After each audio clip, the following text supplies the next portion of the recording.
Hello- hello. नमस्कार आप सभी का। स्वागत है आज के इस लेक्चर में, the first lecture on integration. पिछले सेमेस्टर में board of technical education UP, पिछले सेमेस्टर में या फर्स्ट सेमेस्टर में मतलब हम लोग जो है डिफरेंशिएशन के बारे में पढ़ चुके हैं कि क्या डिफरेंशिएशन है, लिमिट्स, कंटिन्यूटी, डिफरेंशिएबिलिटी, ये सब हम पढ़ चुके हैं।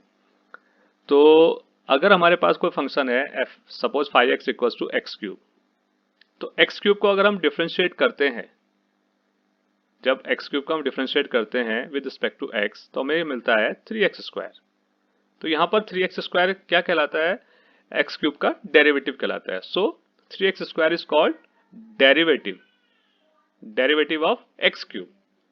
तो यहाँ पर 3x² क्या है? एक्स क्यूब का डेरिवेटिव है।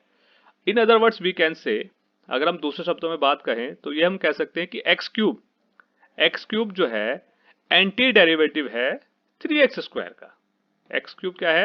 एंटी डेरिवेटिव है 3x² का, क्योंकि जब हम एक्स क्यूब को डिफरेंशिएट कर रहे हैं तो हमें 3x² मिल रहा है। तो 3x² का एंटी डेरिवेटिव क्या है? एक्स क्यूब है। इसको एंटी डेरिवेटिव को हम प्रिमिटिव भी कहते हैं और इंटीग्रल भी कहते हैं सिंपली। तो अब इसकी डेफिनेशन आप मैथमेटिकल डेफिनेशन आप इसकी देख लीजिए कि a function F x is called an anti derivative. A function F x is called an anti derivative और अ प्रिमिटिव और N integral of a function F x. एक कोई फंक्शन 5x है, वो एंटी डेरिवेटिव कहलाएगा या इंटीग्रल कहलाएगा, या फिर हम कह सकते हैं प्रिमिटिव कहलाएगा किस एफ एक्स का, if 5x equals to F X. यदि 5x को डिफरेंशिएट करने पर, 5x को डिफरेंशिएट करने पर हमें क्या मिले? एफ एक्स मिले। तो 5x क्या कहलाएगा? एफ एक्स का प्रिमिटिव कहलाएगा या एंटी डेरिवेटिव आप उसको कह लीजिए, या सिंपल इंटीग्रल उसको कह लीजिए। तो दैट मीन्स यहाँ पर एफ एक्स क्या है, सॉरी 5x क्या है? एफ एक्स का इंटीग्रल है। क्यों? क्योंकि जब 5x को हम डिफरेंशिएट करते हैं तो हमें क्या मिलता है? एफ एक्स मिलता है। फॉर एग्जाम्पल, अभी हमने ऊपर एग्जाम्पल लिया था जो, उसमें क्या था? X cube is anti derivative और simply we can say an integral of 3x²। क्यों?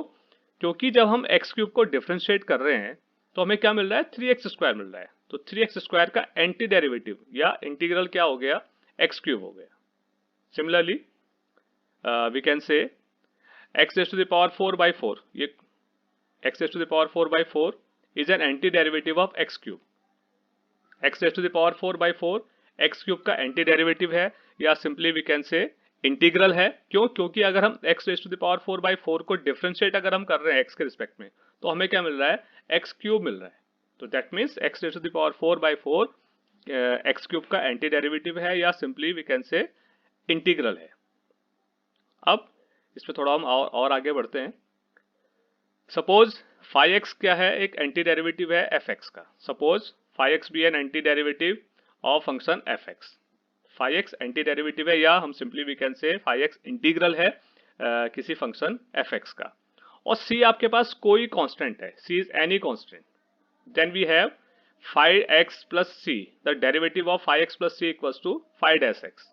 एंड और अब 5-x हमने क्या लिया था? अभी ऊपर एफ एक्स लिया था।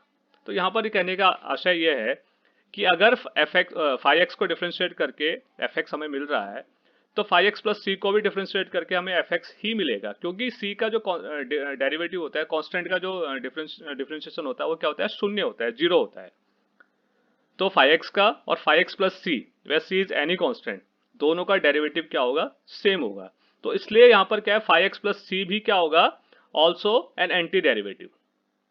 अगर 5x एंटी डेरिवेटिव है एफ एक्स का, या हम ये कह सकते हैं कि 5x इंटीग्रल है एफ एक्स का, तो 5x प्लस सी भी क्या होगा? उसका एक इंटीग्रल होगा या एंटी डेरिवेटिव होगा।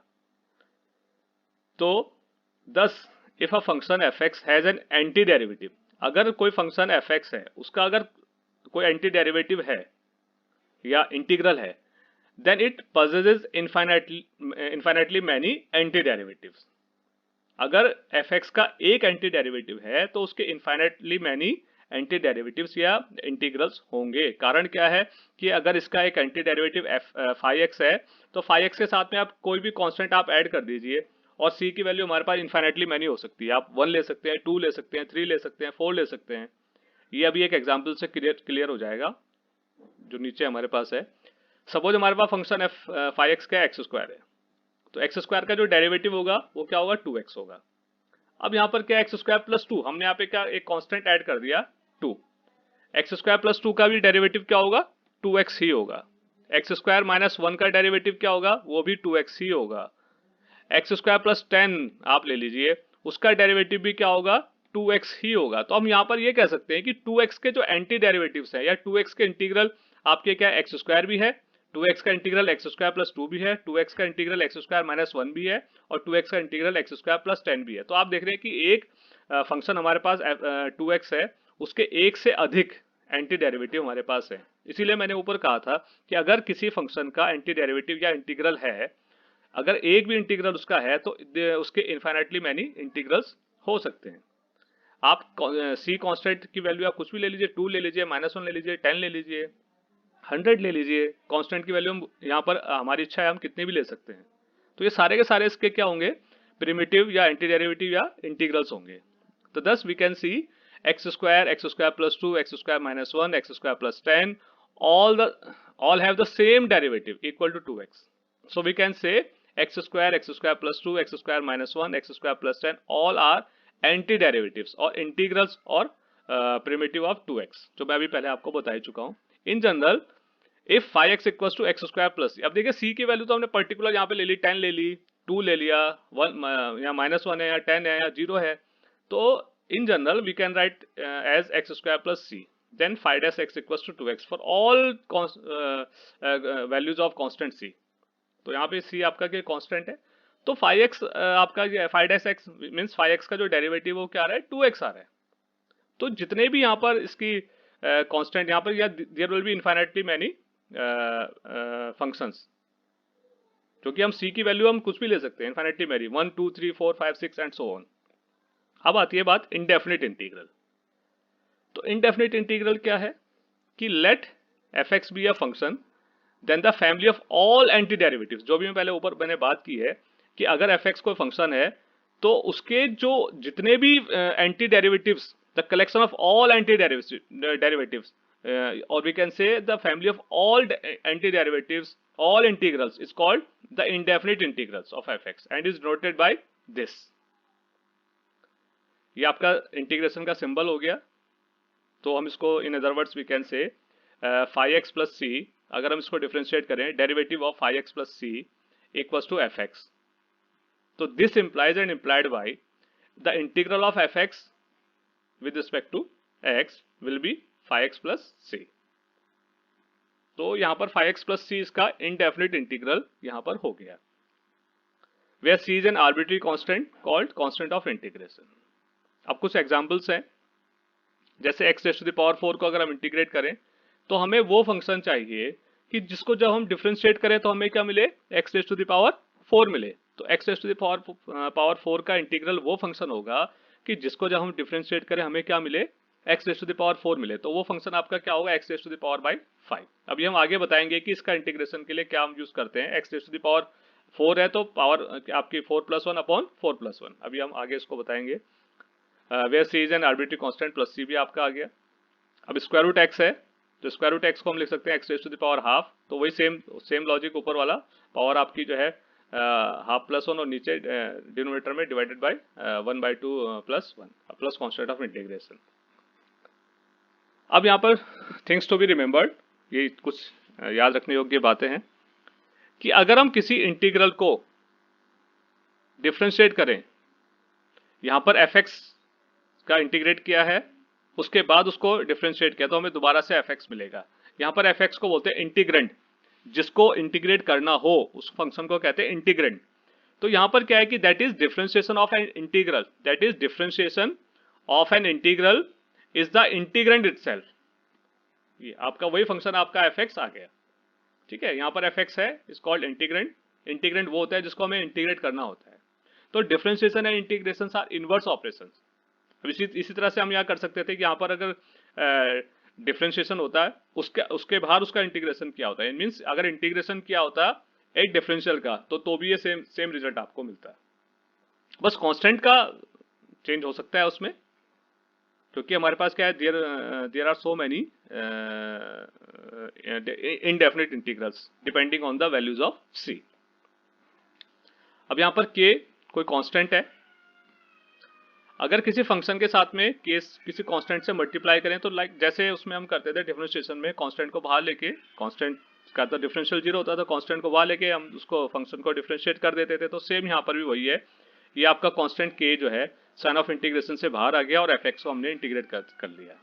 अब यहाँ पर क्या है कि fx एक फंक्शन है और gx भी दूसरा फंक्शन है, इसका सम या डिफरेंस हमने ले लिया, उसका इंटीग्रेट किया, तो वो क्या होता है, उनके इंटीग्रल्स के सम या डिफरेंस के बराबर होता है। यहाँ पर हमने क्या किया, पहले हमने ऐड किया या सब्ट्रैक्ट किया, उसके बाद उसको इंटीग्रेट किया। तो यहाँ पर हमने क्या किया, पहले इंटीग्रेशन किया है उनका अलग अलग, उसके बाद उसको हमने ऐड किया है, सब्ट्रैक्ट किया है। तो that means the integration of sum और difference of two functions is equal to the sum और डिफरेंस ऑफ देयर इंटीग्रल्स। तो यहाँ पर क्या है कि दो फंक्शन के सम और या डिफरेंस का जो इंटीग्रल है वो उनके इंटीग्रल्स के सम या डिफरेंस के बराबर है। अब इसके कुछ एग्जांपल्स हैं, some examples, integral of 2 sin x। अब देखिए 2 कांस्टेंट है, बाहर आ गया, अब sin x का इंटीग्रल। अब sin x का इंटीग्रल वो फंक्शन कि जिसको जब हम डिफरेंशिएट करें हमें क्या मिले, sin x मिले। sin x का इंटीग्रल वो फंक्शन होगा कि जिस फंक्शन को अगर हम डिफरेंशिएट करें तो हमें sin x मिले। तो sin वो क्या होता है, cos x, जो माइनस cos x, क्योंकि cos x को डिफरेंशिएट करते तो माइनस sin x मिलता है, और हमें तो यहाँ पर हमारे पास प्लस sin x है, तो प्लस sin x का मिलेगा जब माइनस cos x होगा, क्योंकि अगर माइनस cos x को हम डिफरेंशिएट करें तो हमें क्या मिलेगा, प्लस sin x, और 2 आपका कांस्टेंट है, तो -2 cos x और प्लस कांस्टेंट ऑफ इंटीग्रेशन, तो ये इसका इंटीग्रल हो गया।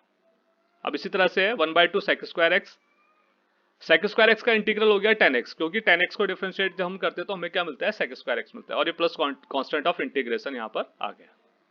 सिंपल है। नेक्स्ट प्रॉब्लम है स्क्वायर रूट x प्लस 1/स्क्वायर रूट x का होल स्क्वायर। तो पहले यहाँ पर इसको एक्सपेंड कर लेंगे स्क्वायर को, a प्लस बी का होल स्क्वायर से a square plus B square plus 2 times of ab। तो हमने इसको यहाँ पे ये एक्सपेंड कर लिया, उसके बाद में ये x आ गया। अब यहाँ पर लिनियरिटी प्रॉपर्टी, क्योंकि आपने देखा कि अभी ऊपर बताया था कि सम है या डिफरेंस है, तो आप इसको अलग अलग लिख सकते हैं। जो ये आपका इंटीग्रल ऑपरेटर जो होता है, ये क्या होता है, आपका लीनियर ऑपरेटर होता है। दैट मीन्स यहाँ पर सम का इंटीग्रेशन कर रहे हैं, यहाँ पर क्या उनके इंटीग्रेशंस अलग अलग करके उसके बाद उसको हम सम कर रहे हैं, सम of their integrals.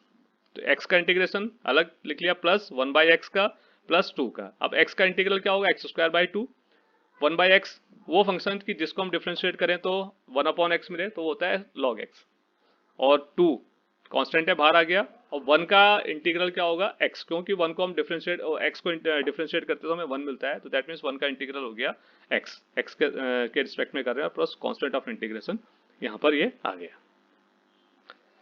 Next problem है 3 sin x minus 2 cos x plus 4 sec square x minus 5 cos x square x। अब यहाँ पर हमने लिनियरिटी प्रॉपर्टी लगा दी, सबको अलग अलग हमने इंटीग्रेशन के इसको सब टर्म्स को अलग अलग करके यहाँ पे लिख लिया। sin x का आपका माइनस cos x हो गया, cos x का आपका प्लस sin x है, sec स्क्वायर x का tan x हो गया, cos x स्क्वायर x का माइनस cot x हो गया, क्योंकि cot x का जो डिफरेंशियल होता है माइनस cos x स्क्वायर होता है। तो ये इसको सिंप्लीफाई करके ये आपका ये इसका इंटीग्रेशन आ गया, प्लस कॉन्स्टेंट ऑफ इंटीग्रेशन ये इसमें आ गया। नेक्स्ट है tan स्क्वायर x। अब tan स्क्वायर x के लिए क्या होता है कि ऐसा कुछ सीधे सीधे आपके पास फंक्शन होता नहीं है कि जिसको जब हम डिफरेंशिएट करें हमें tan स्क्वायर x मिल जाए। तो हम इसको लिख सकते हैं tan स्क्वायर x को ट्रिग्नोमेट्रिक आइडेंटिटी यूज करके यहाँ पे sec स्क्वायर x माइनस 1। तो अब इसको यहाँ पे sec स्क्वायर x का इंटीग्रल ये अलग लिख लिया, -1 इंटीग्रल ऑफ 1 dx। तो sec स्क्वायर x का इंटीग्रल हो गया आपका tan x, और 1 का हो गया आपका x, क्योंकि जो है जब x को हम डिफरेंशिएट करें तो हमें क्या मिलता है, 1 मिलता है, और plus constant of integration c। Next problem है 1 sin square x into cos square x। अब देखिए यहाँ पर 1 को हम लिख सकते हैं sin square x plus cos square x, ये आपकी ट्रिग्नोमेट्रिक आइडेंटिटी है। अब हम क्या करेंगे, sin स्क्वायर x और कॉस स्क्वायर x को अलग अलग कर लेंगे इसको। तो sin square x upon sin square x plus cos square x, ये sin square x upon sin square x plus cos square x हो गया, और इसी तरह से cos square x upon sin square x plus cos square x हो गया। यहाँ पर क्या होगा, sin स्क्वायर x से ये sin स्क्वायर x कैंसिल हो जाएगा, यहाँ पर cos स्क्वायर x से ये cos स्क्वायर x कैंसिल हो जाएगा, तो यहाँ पर केवल बचेगा हमारे पास 1 upon cos square x, 1 upon cos square x, और यहाँ बचेगा 1 अपॉन sin स्क्वायर x। अब 1 अपॉन cos स्क्वायर x हो गया आपके पास sec स्क्वायर x, और 1 अपॉन sin स्क्वायर x हो गया आपके पास cosec square x। sec square x का हो गया tan x, और cosec स्क्वायर x का इंटीग्रल हो गया माइनस कॉट एक्स। क्यों? क्योंकि कॉट एक्स को जब हम डिफ्रेंशिएट करते हैं तो माइनस कॉसेक स्क्वायर एक्स मिलता है, और यहाँ पे हमारे पास प्लस है तो यहाँ पे क्या हो जाएगा, फिर माइनस हो जाएगा। तो tan x minus cot x plus constant of integration c आ गया। नेक्स्ट प्रॉब्लम है cos two x. Cos two x को हम लिख सकते हैं cos square x minus sine square x. Cos two x को हम लिख सकते हैं cos square x minus sine square x.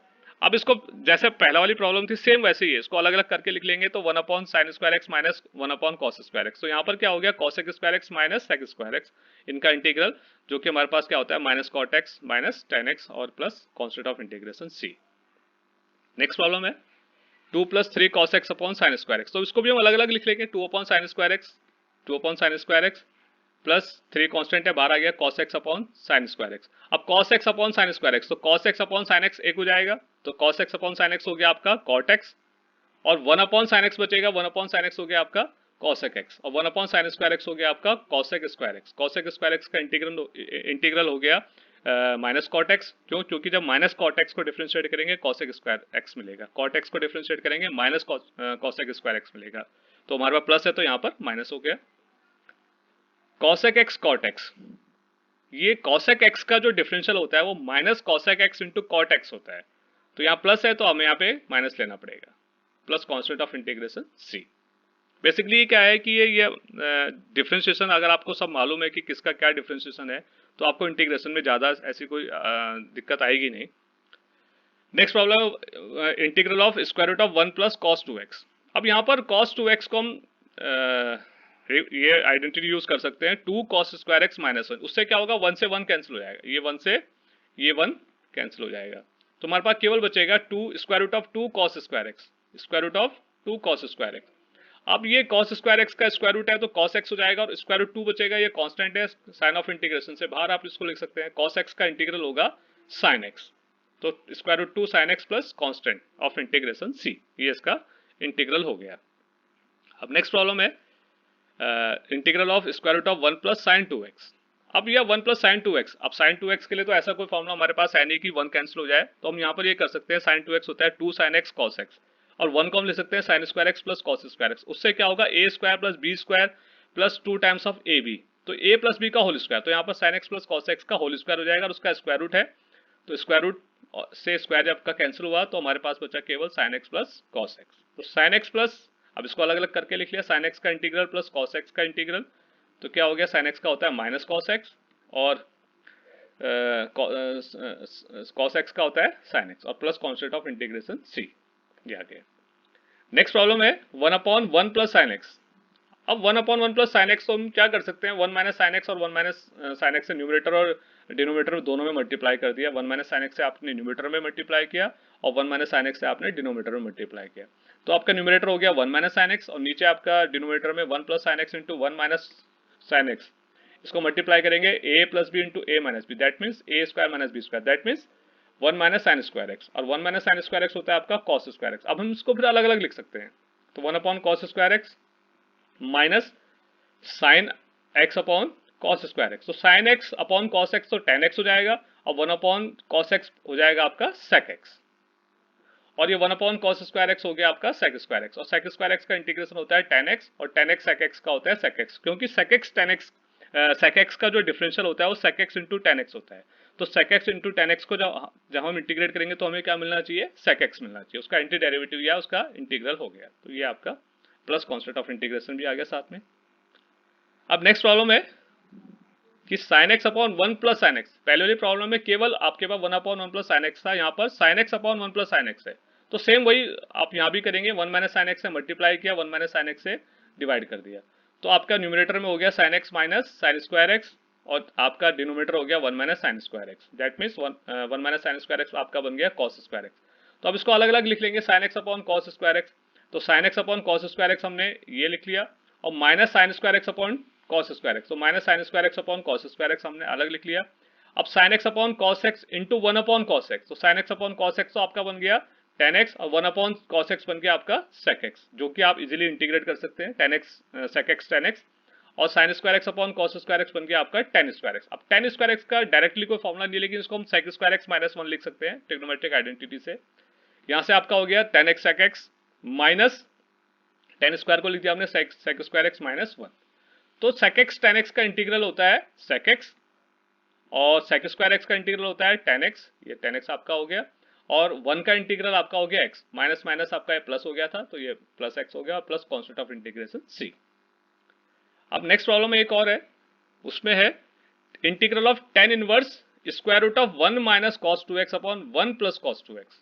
अब देखिए 1 minus cos 2x upon 1 plus cos 2x, तो हम कोशिश ये करेंगे कि 1 यहाँ से कैंसिल हो जाए। जब 1 माइनस कॉस 2x और 1 प्लस कॉस 2x है तो आप न्यूमरेटर में यूज करेंगे 1 minus sine square 1 minus 2 sine square x, क्योंकि cos 2x होता है आपका 2 cos square x minus 1 and 1 minus 2 sine square x. तो यहाँ पर आप यूज करेंगे 1 माइनस 2 साइन स्क्वायर एक्स, तो माइनस माइनस प्लस हो गया, ये 1 से 1 कैंसिल हो गया, और डिनोमिनेटर में आपने यूज किया 2 cos स्क्वायर एक्स माइनस 1, तो यहाँ से भी 1 से 1 कैंसिल हो जाएगा।